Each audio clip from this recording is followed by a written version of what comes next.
আওয়ামী লীগ এখন মিছিল করে গেলে সাধারণ মানুষ দাঁড়িয়ে হাততালি দেয়। এই 8 মাসে এটাই আওয়ামী লীগের অর্জন।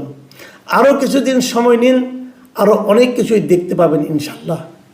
আসসালামু আলাইকুম। প্রিয় দর্শক, আপনারা জানেন যে এই মুহূর্তে দেশে আওয়ামী লীগের সব ধরনের রাজনৈতিক কর্মকাণ্ড বন্ধ আছে। বন্ধ আছে এই কারণে সরকারি নির্দেশে এটাকে বন্ধ করা হয়েছে।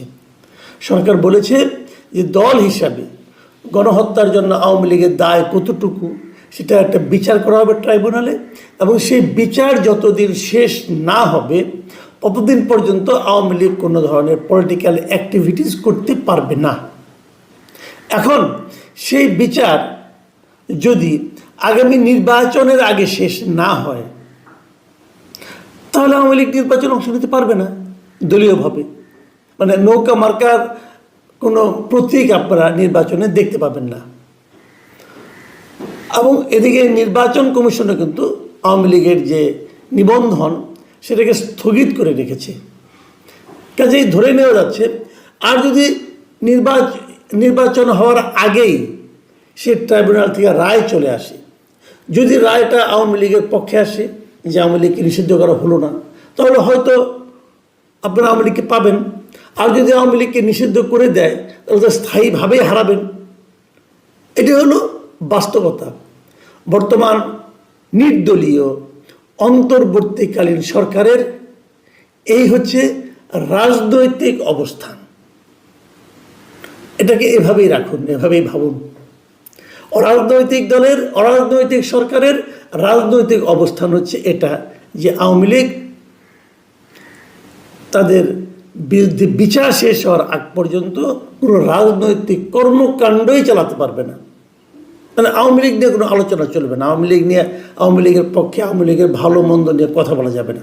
যা হোক না হোক, কিন্তু আমরা তো জানি পৃথিবীর সব দেশেই রাজনৈতিক দলগুলোর কিছু নিজস্ব ভোট থাকে। মানে যারা নাকি ওই দলটা করে, ওই দলের কর্মী, ওই দলের সমর্থক, তারা ওই দলকেই ভোট দেয়। যেমন কিছুদিন আগে আপনারা জানেন, গত কয়েক বছর আগে পাকিস্তানে ইমরান খানের যে পার্টি ছিল তেহরিক ইনসাফ, তাদেরকেও কিন্তু এরকমভাবে নির্বাচনের আগে নিষিদ্ধ করা হয়েছিল। যে তারা তাদের যে প্রতীককে নিষিদ্ধ করা হয়েছিল, তারা ওই প্রতীক নিয়ে ওই দলের অধীনে কোনো নির্বাচন করতে পারবে না। ওই দলের যারা সমর্থক ছিলেন, ওই দলের যারা নির্বাচন করতেন দল থাকলে পরে, তারা সবাই স্বতন্ত্র দাঁড়িয়েছিলেন। এবং ইন্টারেস্টিং হলো তারাই একক সংখ্যাগরিষ্ঠ হয়েছিল, সে স্বতন্ত্রের দল। সে যাই হোক না কেন, আমি ওই আলোচনায় যাচ্ছি না। তো এখানে সেরকম কিছু হবে কিনা আমি জানি না। যদি না হয়, এবং না হওয়ার সম্ভাবনা বেশি আমার বিবেচনায় এই কারণে বেশি, যখন আওয়ামী লীগকে নিষিদ্ধ করা হয় তখন আপনারা নিশ্চয়ই জানেন যে আওয়ামী লীগকে গত 8-9 মাসে তেমন কোনো রাজনৈতিক কর্মকাণ্ড করেনি। কিন্তু বরঞ্চ বলা যায় আওয়ামী লীগের যে লোকগুলোর নাম কোনোই দুর্নীতির সঙ্গে জড়িত নয়, মনে করেন একটা ইউনিয়ন পর্যায়ের আওয়ামী লীগের একজন নেতা অথবা উপজেলা পর্যায়ের একজন আওয়ামী লীগের নেতা, সে এদিকেও নাই ওদিকেও নাই, সে নির্ঝঞ্ঝাট জীবনযাপন করতো। যদি এরকম কেউ থেকে থাকে, অনেকে হয়তো বলবেন যে একজনও নাই, ধরা যাক 1-2জন ছিল, অথবা যারা নাকি কোনো দলের নেতাও ছিল না, হয়তো সমর্থক ছিল, এমন তো আছেই, অথবা কর্মী ছিল, তারাও কিন্তু নানা ধরনের মব ভায়োলেন্সের শিকার হচ্ছেন। কাজেই তারা যে ইলেকশন করতে পারবে না, এটা আমার কাছে মনে হয় না। এখন প্রশ্ন হচ্ছে, যদি তারা নির্বাচন করার সুযোগ না পায়, যদি সেখানে নৌকা মার্কা কোনো প্রতীক না থাকে, তারপরেও তো দেশে আওয়ামী লীগের কিছু ভোট আছে। কিছু লোক তো আওয়ামী লীগ করে, মনে প্রাণে করে, হয়তো বংশানুক্রমিকভাবেই করে। তার দাদাও আওয়ামী লীগ করতো, বাবাও আওয়ামী লীগ করতো, এরকম কিন্তু আছে। ওগুলিকে আমরা আওয়ামী পরিবার হিসেবেই চিনি। এরকম বিএনপির কিছু পরিবার আছে, জামাত ইসলামের কিছু পরিবার আছে, এটা থাকবে।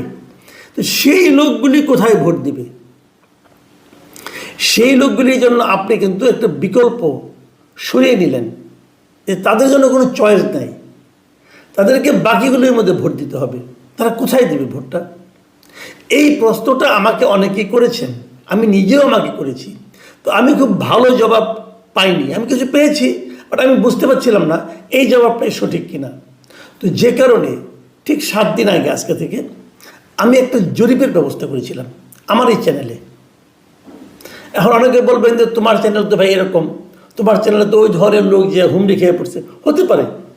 আমার তো কিছু করার নাই, আমি তো কাউকে জিয়াফত করে নিয়ে আসি নাই, গুরু জবাই দিয়ে নিয়ে আসি নাই। যে এখানে একটা ওপেন, আপনি যদি আসেন আপনিও তো আমার এখানে আসতে পারেন, ভোট দিতে পারেন, কোনো সমস্যা নেই। আমার অপশন ছিল এনসিপির দিকে যাবে নাকি বিএনপির বাক্সে যাবে, জামায়াতের বাক্সে যাবে। আরেকটা প্রশ্ন ছিল যে আওয়ামী লীগের ভোটাররা ভোট কেন্দ্রেই যাবে না। এই তিনটা এই এই চারটা অপশনের মধ্যে এখানে আমাদের যারা নাকি এই আপনার এই ধরনের জরিপে আসলে চারটা অপশনই দেওয়া যায়, আর কি বেশি অপশন দেওয়ার কোনো সুযোগ থাকে না। এই জন্য আমি হয়তো আরও কটা অপশন দিতাম। যা হোক, এই চার অপশনের মধ্যে আমি কী পেয়েছি সেটা আমি বলি আপনাদেরকে। আমার কাছে এখানে সবচেয়ে যেটা ইন্টারেস্টিং লেগেছে সেটা আমি বলি। আওয়ামী লীগের লোকেরা ভোট কেন্দ্রে যাবে না, এটা আমিও ভেবেছিলাম যে তারা যাবে না। কেন যাবে? এবং যদি আওয়ামী লীগের 70% লোক যদি ভোট কেন্দ্রে না যায়, আমাদের এই নির্বাচনী ব্যবস্থা সংস্কারের যে এটা আছে, যে সুপারিশ বলা আছে, সেখানে কিন্তু বলা হয়েছে যে যদি কোনো জায়গায় 40% কম ভোট পড়ে তাহলে সেই নির্বাচনটা আবার নির্বাচন করতে হবে। আমার কেন যেন ধারণা যদি আওয়ামী লীগের কেউ না যায় ভোট কেন্দ্রে, তাহলে এই শতাংশ মাঝে মাঝে এরকম কয়েকটা জায়গায় কিন্তু এরকম ঘটনা ঘটতেও পারে। আমি জানি না কি ঘটবে, তবে আমার কেন যেন আশঙ্কা হচ্ছে।